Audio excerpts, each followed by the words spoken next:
निश्चित मानो आप कि दूसरे का आप भला करते जाओ, आपका भला भी हो जाएगा।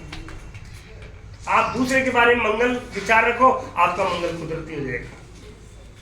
2 पॉइंट। तीसरा पॉइंट है मेरा सत्संग। सत्संग के बारे में समय आप लोगों को ज्यादा नहीं लूंगा। सत्संग उसे कहते हैं कि सत्यम परम धीमहि, इस धरती पर सत्य क्या है ये रिसर्च किया जाए। जैसे आप हर पॉइंट पे आपकी विज्ञान रिसर्च करती है, मेडिकल रिसर्च करती है, इसलिए हमें एक धरती पर व्हाट इज टू सेल्फ, मतलब इस धरती पर सत्य क्या है इसका रिसर्च हमें करना चाहिए। तो अब हम इसका रिसर्च करने चलेंगे तो सबसे पहले तो पता लगेगा सत्य शरीर है, ठीक है।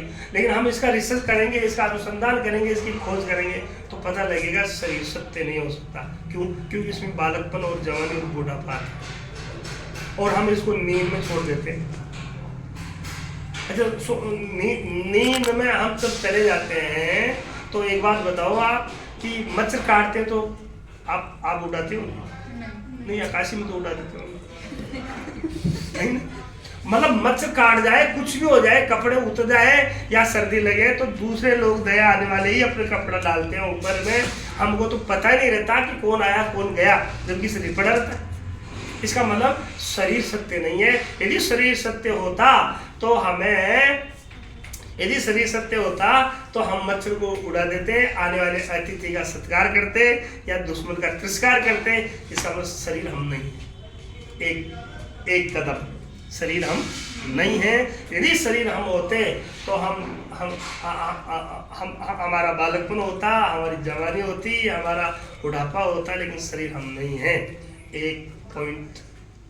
सेकंड कदम, सबसे पहला हमारे वेदों का अध्यास तोड़ दो, शरीर हम नहीं। जबकि 90% लोग, धरती के 90% लोग एक ही मंत्र बोलते हैं, मैं खा रहा हूँ, मैं लेट गया, मैं सो गया, मैं मोटा हो गया, मैं आजकल काला हो गया, मैं आजकल गोरा हो गया। इसी देह का पूरे दिन इसी के मंत्र बोलते हैं। जबकि मैं मोटा हो गया, मैं शरीर ही नहीं तो मोटा क्या हो गया? मैं शरीर नहीं तो काला कैसे हो गया?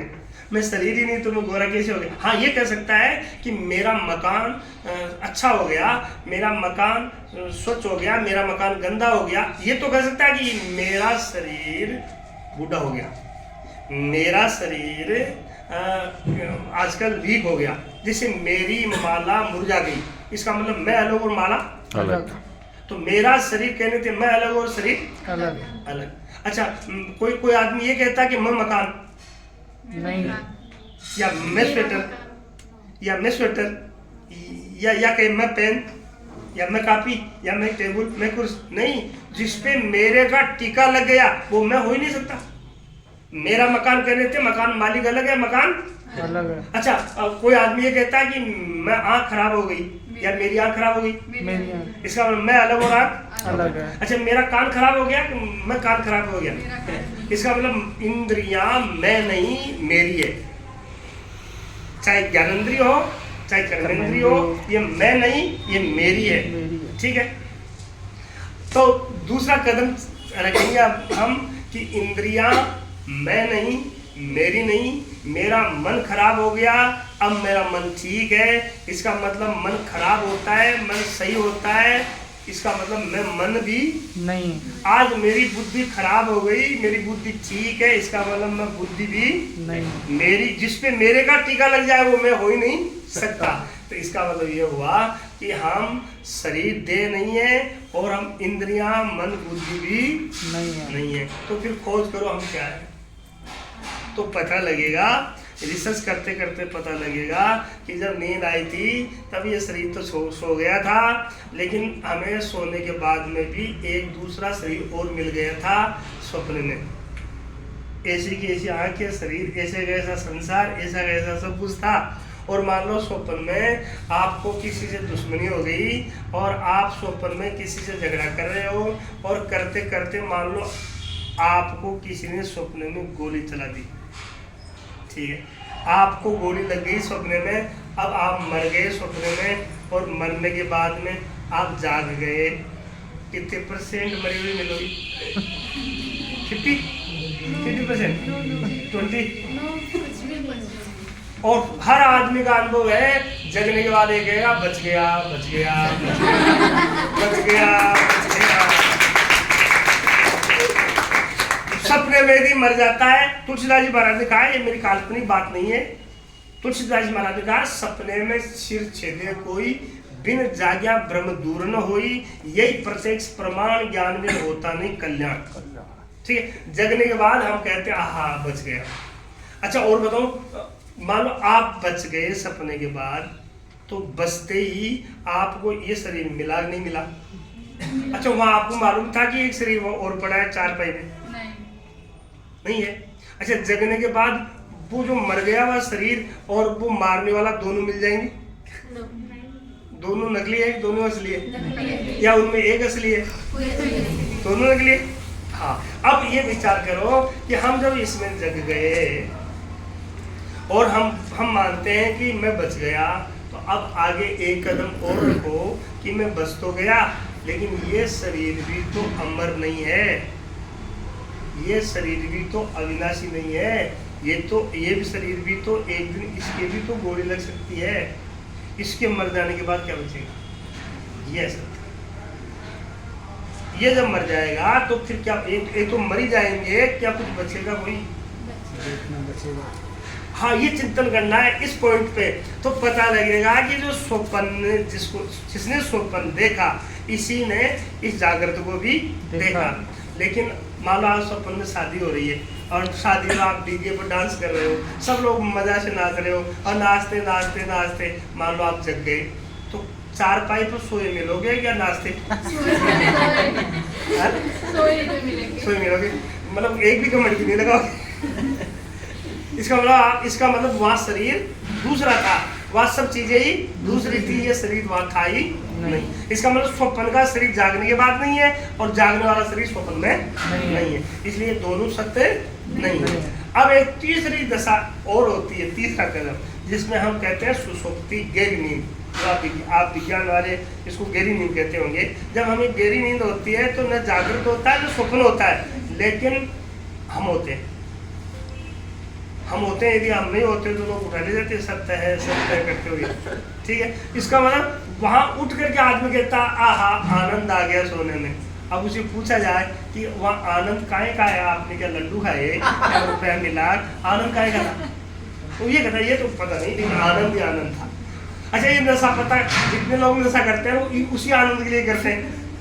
ठीक है, वो लेकिन ये इस उस आनंद में और नशा वाले आनंद में थोड़ा सा फर्क है। क्या कि वो आनंद जगने के बाद चला जाता है अनुभव में, और ये पी करके जो आनंद लेते हैं ये उतरने के बाद चला जाता है, नशा उतरने के बाद चला जाता है। लेकिन मैं जो ज्ञान बता रहा हूँ, इस ज्ञान को यदि आप कभी जीवन में अनुभव कर लो तो इसको समाधि कहते हैं, उसको जागृत में ही आनंद आ जाता है। इसलिए किसी ने कहा कि जाम पीने से क्या फायदा, रात को पी सुबह उतर जाएगी, तो ब्रह्म ज्ञान की, आत्मा ज्ञान की, प्रभु नाम की, गुरु ज्ञान की प्याली पी ले, तेरी सारी जिंदगी सुधर जाएगी। वो आनंद, ये सदानंद और ये भौतिक आनंद और ये अध्यात्म आनंद। जैसे एक किसी जज ने मुझसे पूछा, पंजाब में गया था किसी कथा सत्संग में, तो मैं उसमें किसी जज ने मुझे पूछा कि महाराज जी आपने 2.5 घंटे सत्संग सुनाई और आपने यह 2000 लोगों का 2.5 घंटा खराब कर दिया, तो इसका मतलब है कि आप भारत को पीछे कर रहे हो, क्योंकि आप जैसे बाबा 2-2, 3-3 घंटा लेकर के बैठ जाते हैं और लोगों का समय खराब करते हैं। तो यदि ये लोग 2 घंटा यदि इतने 2000 आदमी काम करते हैं तो कितना काम कर लेते? ठीक है, मैंने उनसे कहा बात सही है आपकी, लेकिन आज भगवान ने 24 घंटे बनाए।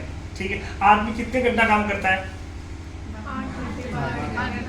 8 घंटा कर सकता है, और टाइम 12 घंटा कर सकता है, डबल करे तो 16 घंटा कर सकता है। बोले हाँ कर सकता है। मैंने कहा तो फिर आप यदि काम का ही इतना जरूरी है, इससे भारत का विकास हो जाए, मानव समाज का विकास हो जाए, तो सो मत काम करते रहो, सोने की जरूरत पड़ेगी। नहीं सोए बिना तो काम चलता नहीं, क्यों? ये तो पता नहीं, मैं बताऊं, जब आपकी इंद्रियां काम करते करते थक जाती है तो इनको और खुराक और प्रसाद भोजन लेने के लिए गहरी नींद में जाकर के उस आत्मानंद का प्रसाद चख करके आना पड़ता है। जैसे जब सर्प और नवला लड़ता है तो सर्प जब ढस लेता है नवला को और नवला पर जब पॉइजन चढ़ता है तो वो जाकर के जड़ी बूटी को सूंघ के आता है, पता नहीं खा के आता है, तो जहर उतार देता, वापस आके मिलता है। ऐसे ही हमारी इंद्रियां 24 घंटे में 8 घंटा 12 घंटा 16 घंटा काम करके थक जाती है, और फिर यदि इस इंद्रियों को काम के काबिल फिर बनाना होना है तो इसे गहरी नींद में जाकर के आत्मानंद परमानंद की थोड़ा सा छू करके वहाँ से ये इंद्रिया खुराक लेकर के मन और बुद्धि वहाँ से खुराक लेकर के आकर के फिर 16 घंटा काम करती।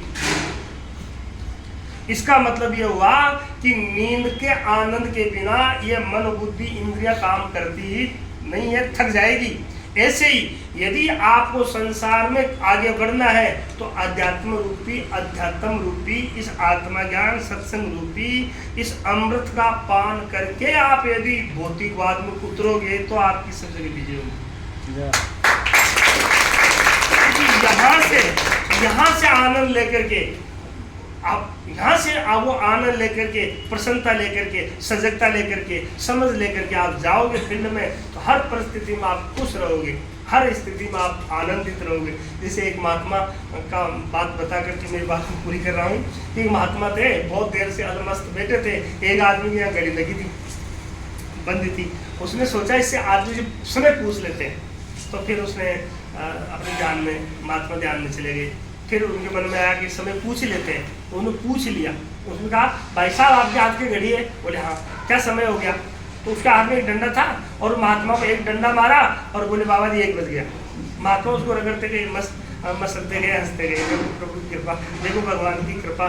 तो लोगों ने कहा महाराज इस पागल को क्यों छेड़ा आपने, समय हमसे पूछ लेते और फिर आपको चोट लगी है और फिर आप कहते हो भगवान की कृपा, भगवान की कृपा। ये कोई कृपा है? बोले हाँ ये कृपा है प्रभु जी, ये प्रभु की कृपा है, गुरु की कृपा है। बोले क्या कृपा है हमको बताइए, बताओ। बोले हाँ कि मैं बहुत देर से ये चिंतन में था कि इस व्यक्ति से समय पूछ लूं, ये तो भगवान की कृपा है कि मैंने अभी पूछा और अभी 1 बजा और 1 घंटे में सड़ गया था। यदि 1 घंटे पहले पूछू तो 12 बजे, 1 घंटे पहले पूछू तो 12 बजते और ये डंडा लेकर के बताता तो मेरे 11 डंडे बच गए। तो भगवान की प्रभु की कृपा है कि 1 घंटे में काम हो गया। समझ रहे होंगे, हर परिस्थिति में आप पॉजिटिवली, हर परिस्थिति में आप एक पॉजिटिवली थिंकिंग आने का एक अध्यात्म मार्ग है। आप हर स्थिति में, कोई कहता साहब इतना ये पूजा पाठ की, इतना अच्छा काम किया, फिर ऐसी क्यों? और इतना ही हुआ, ये भी तो हो सकता है ना भाई, अंगुली टूट गई, शाम तो साहब अच्छे ड्राइवर थे, फिर अंगुली क्यों टूट गई? अरे हो सकता है सिर फूट जाता, अंगुली टूटी। तो हर स्थिति में आपकी पॉजिटिवली थिंकिंग लेने के लिए हमें सत्संग जरूरी है, अच्छे लोगों का सानिध्य जरूरी है। आपने प्रेम से सुना, मैं बहुत प्रसन्न हूँ आप लोगों की आपके व्यवहार से देख करके बड़ा मैं आनंदित हूँ। और अंत में ये कहूँगा कि देखो मैंने क्या बोला ये ज़्यादा महत्वपूर्ण नहीं है, आप लोगों ने क्या सुना ये ज़्यादा महत्वपूर्ण है। जिंदगी में सुनना चाहिए, बुनना चाहिए और चुनना चाहिए। कभी कभी आप केले खाते हो, कभी कभी आप केले खाते हो तो केले को उतार देते हो, ठीक है, ऊपर छिलका उतार देते हो, गिरी गिरी खाते हो। अच्छा कभी आप चीकू खाए हो तो गुठी निकाल दोगे, छिलका उतार दोगे और गिरी गिरी खा लोगे। अब पपीता खाओ तो बीज निकाल दोगे, छिलके उतार दोगे और वो खा लोगे। अच्छा कभी आपने अंगूर खाया हो तो कुछ उतरेगा? हाँ, वो अंगूर में कुछ उतरता ही नहीं है, उसको तो जो का त्यों ही खाना पड़ता है। ऐसे ही ये गुरु कृपा आपका जो संस्थान है, मैं तो ये कहूँगा कि संसार की बातों में छिलका उतर सकता है, लेकिन गुरु और हमारी संस्कृति संस्कार और हमारी सत्संग जो हमारी ऋषि मुनियों की पद्धति है, उसमें कोई छिलका उतरता ही नहीं है। तो जो का क्यों ही खाना पड़ता है। हाँ, बाजार से लाए हुए गुरु खट्टे हो सकते हैं, लेकिन किसी संत के गुरु के वचन कभी खट्टे नहीं होते, कड़वे खट्टे नहीं होते। हाँ, ये बात जरूर है कि बाजार से लाए हुए अंगूर तो कभी खट्टे हो सकते हैं, लेकिन किसी संत के गुरु के शास्त्र के वचन कभी खट्टे नहीं होते। और यदि कोई खट्टे बता दे, चाहे रावण हो, चाहे कंस हो, चाहे दुर्योधन हो, चाहे शिशुपाल हो, उसका जीवन खटाई में ही पड़ सकता है।